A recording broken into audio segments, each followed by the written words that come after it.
திருவாரூர் மாவட்டத்தில் பழங்குடியினர் சான்றிதழ் வழங்க வலியுறுத்தி ஆதியன் பழங்குடியின மக்கள் குழந்தைகளை பள்ளிக்கு அனுப்பாமல் 2வது நாளாக போராட்டத்தில் ஈடுபட்டுள்ளனர்.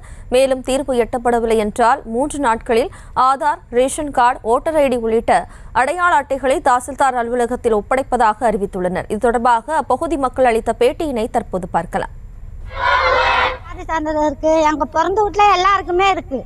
எங்களுக்கு மட்டும் இங்க ஜாதி சான்றிதழ் கொடுக்க மாட்டாங்கிறாங்க. என் பிள்ளைங்க படிக்கிறது எப்படின்னு தெரியாம நிக்கிறோம்.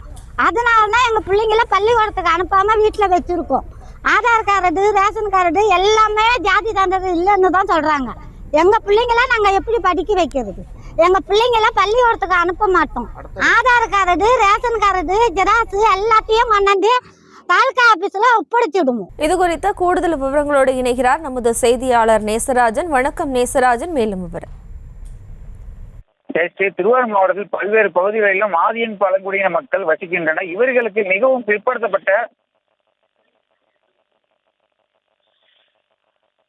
பிற்படுத்தப்பட்டவர் என்கிற பிரிவின் கீழ் சாதி சான்றிதழ் வழங்கப்பட்டுள்ளது. இவர்கள் நீண்ட காலமாக தங்களுக்கு பழங்குடியின என சான்றிதழ் வழங்க வேண்டும் என மாவட்ட நிர்வாகம் மற்றும் தமிழக முதல்வருக்கு பல்வேறு மனுக்களை அளித்தும் எந்தவித பழக்கம் இல்லை என வலியுறுத்தி நேற்று முதல் தங்களது குழந்தைகளை பள்ளிக்கு அனுப்பாமல் ஆதியின் பழங்குடியின மக்கள் போராட்டத்தில் ஈடுபட்டு வருகின்றனர். இந்த நிலையில் 2வது நாளாக இன்று திருவாரூர் மாவட்டம் ஆப்பரக்குடி பகுதியைச் சேர்ந்த ஆதியின் பழங்குடியினர் தங்களது குழந்தைகளை பள்ளிக்கு அனுப்பாமல் பெற்றோர்களும் குழந்தைகளும் ஆர்ப்பாட்டத்தில் ஈடுபட்டனர். இதே போன்று திருவாரூர் மாவட்டம் முழுவதும் குறிப்பாக ஸ்ரீவாஞ்சியம், திருத்துறைப்பூண்டி, முத்துப்பேட்டை உள்ளிட்ட இடங்களில் வசிக்கும் இதே வகுப்பை சேர்ந்த பழங்குடியினரும் குழந்தைகளை பள்ளிக்கு அனுப்பாமல் போராட்டத்தில் ஈடுபட்டு வருகின்றனர் என்பது குறிப்பிடத்தக்கது.